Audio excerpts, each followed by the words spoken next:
Hi, this is Cheryl back with you from Farmhouse, Frugally, and I am so excited to share with you the 2025 IOD Summer release. Of course, they are beautiful. I went also to the store to get some paint, and I thought I would share with you. I did not have the books with me. I hadn't even seen them yet. I just went to the store and picked up 4 colors that I love. A beautiful blush pink, a buttercream yellowy tone, a khaki green, and a beautiful robin's egg blue. Those are the kinds of colors that I love in my home and I just love to work with. And it just so happens that especially 3 of them look spectacular with the gorgeous IOD transfers. This book is called Menagerie, and it is larger. This would be fantastic on a huge dresser or a tall mirror or a big statement piece that you have. But also remember, can be cut up into smaller pieces and give you a huge amount of projects to work with. And today I am going to share with you how I marry the 2025 spring and the 2025 summer collection together on 3 fairly simple projects. Sarah Featon's Botanicals is much smaller, also goes very well with the colors that I have. So I think that you are going to find on this one that you will get a number of smaller projects that are always so much fun to work with, and you are going to be able to cut these up and use them over and over and over again, and they are going to absolutely work spectacular again with the spring collection. I also have the paint inlay, Floriography, in such a beautiful sepia. Now, these are the 3 that I am going to be working with today. I have this absolutely gorgeous hand-painted wooden cutting board that I got for $1, I believe, at the Goodwill bins. And it is really, really lovely, so I did not want to paint over it, but I did think that it would be something I could use the other side to show you just something very, very simple. So I am taking this more buttercream looking paint, and I put the actual colors up earlier in the video. I will try to remember to put them also in the description box. One very inexpensive way to save yourself from having to buy designer paints is to go to Home Depot, and for about $6.95 you can get this in any color and any finish that you want. I did get flat finish because I like that non-sheen, and I am putting 2 coats of this onto this side of the cutting board. The first one, after it dried good, I am putting the second one on with a little bit of a heavier hand, especially in the center here, because I am going to use one small paint inlay from that book first in the center before we move forward. And you do need to have your paint wet. So spritz the paint side of the paint inlay with a little bit of water. Don't let it be too drippy or anything. And then lay that down, paint side down, into the paint where you want that to be. Now, it helps to blot that just a little bit with a paper towel or something, but of course you got to be gentle or careful because the paint is wet. Let that fully dry, and then go ahead and spritz that with some water again and let it wait a good 30 or 40 seconds to activate, and then peel that back so that you can see the beautiful paint inlay into your paint design. You can set that aside and try to use that for a second use as well if you want. And then I went into that larger Menagerie transfer book and I chose some of the smaller of the pieces because I thought that the colors looked absolutely beautiful here with this. And this is a set of different color roses, so that went well with the paint inlay word roses, and I just went ahead and transferred that directly on. Now this Behr paint is spectacular to accept these IOD transfers.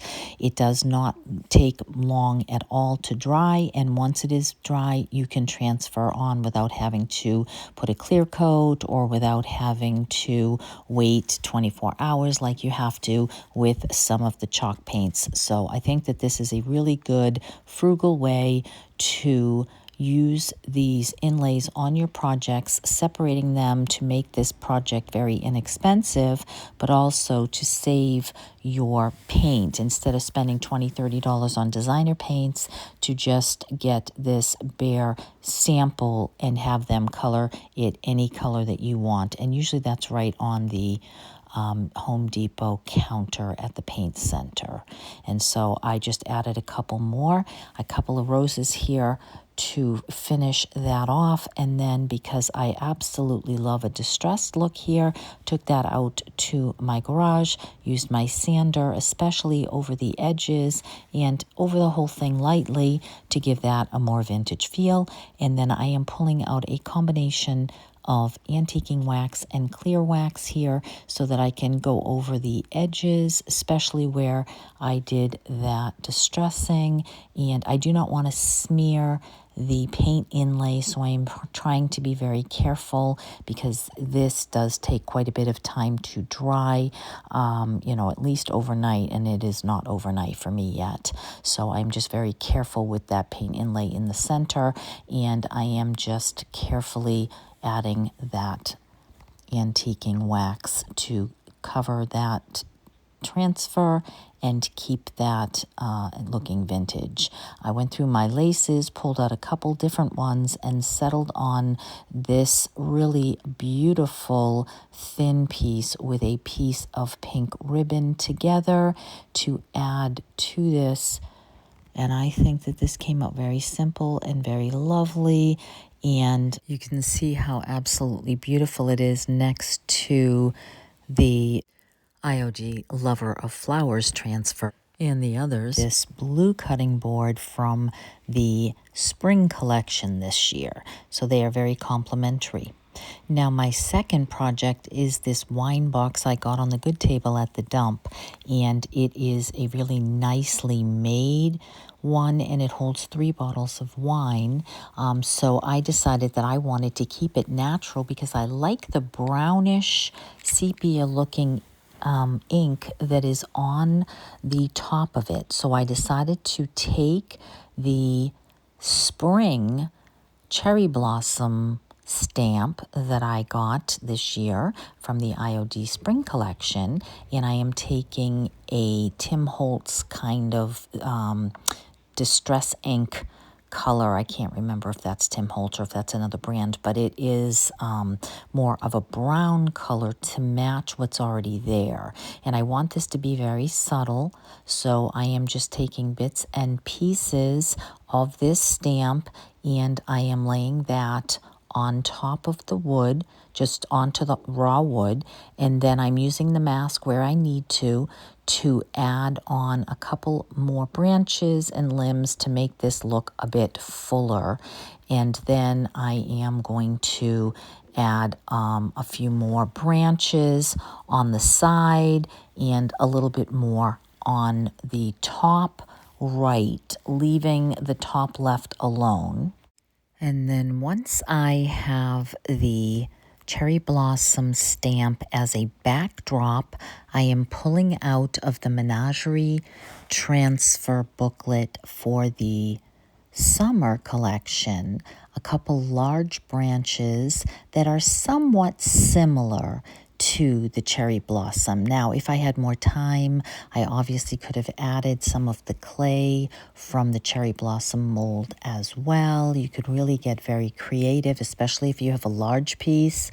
You could add some of the spring sparrow nest molds. You could add a nest. You could add some of the birds. You could just continue to add on and on and on, making this a multimedia piece, which I think would be so beautiful. And hopefully one day when I have a little bit more time, I will be able to play with that because they do go so well together. They look so beautiful with one another. So here I am just showing you how you can use the spring and summer together. I'm using the transfer here to add that branch at the bottom, and then I am going to burnish that down and add a few of the loose blossoms, the cherry blossoms, onto the branch here to add a little bit more of the pink and to fill this in just a little bit more. And then I took one more of the branches, then added that toward the top because I want to add this beautiful bird cage, and I want it to look like it is hanging from that branch. But before I add that bird cage, I want to put a bird behind it. So I am going to take one of the beautiful birds from that Menagerie transfer book, and I'm going to add that in the background and then put the cage on top. And of course, I am going to add a little bit of that dark wax around primarily the outside edge because, again, I had used the ink and I don't want it to smear. Now, don't forget to subscribe if you are enjoying this because I have so many things coming up over the next few weeks that you do not want to miss. This Southern Girl Can and I, as well as a number of other creators, have some trash to treasure for you in a couple of days. And then I have a couple more videos coming out, one for the 4th of July and another one just in the next couple of days. So definitely hit that subscribe button and the bell so you don't miss it. And here is that absolutely gorgeous wine case. I think that this looks so beautiful, but I would love to know what you think about this piece. And that takes me on to the third item, which is just a simple drawer front. Before we changed out our cabinets in our kitchen, we kept a couple of these wooden pieces for items such as this. So here I'm taking the khaki green and the buttercream color, and I'm mixing them with a little bit of white, and I am getting a lighter tone of that color just to paint on top of the drawer front. This piece of wood has a beautiful tone to it, and I think will lend itself lovely to the item that I'm going to be using in the botanical transfer book, but I do want to give it a nice 2-coat base paint first, and then once that's dry, I'm going to just take a diaper wipe and I'm going to wet distress this one rather than sand it because I do like the orangey tone for the transfer that I'm going to be using from that botanical book. So once I get that wet distressed the way that I want it, I cut out just one beautiful branch from that book, and it has such a beautiful tangerine color and a beautiful green that I thought would be so beautiful with 1 or 2 items from the spring IOD collection to marry these 2 pieces together to give you an idea of how well these play together so that you can continue to build with your collection, and they will be very versatile for you to use up your bits and pieces from one into the next. And these butterflies do come from the spring collection called Vile Bloomin', and they match absolutely spectacular. So I just added 2 little butterflies onto this gorgeous stem. And then in my stash, I just so happen to have from the Dollar Tree, I believe, or maybe Amazon, a butterfly that you fold and then you peel almost like the sticker back off of to give it a 3D effect. I thought that would be a very fun touch for this, and then I did go ahead and add the dark wax around this. This is obviously optional. It's just something I love. It does protect your transfer and your paint if you need to, but also it just gives it a really beautiful vintage look. Of course, I wanted to put that sticker on first and work around it. Otherwise, the sticker would not stick to the wax. Now, obviously, this color does also lend itself toward very warm tones and could go right into fall, which is another lovely thing. I haven't, of course, seen the 2025 fall IOD release, but I have a feeling that there will be a number of pieces here that will play well with that. So I would love to know what you think about these 3. Please leave me a comment and a like. That really helps my channel. I am so close to 4,000 subs. I really hope you'll subscribe. I thank you so much for stopping by, and I will see you in the next one. Take care.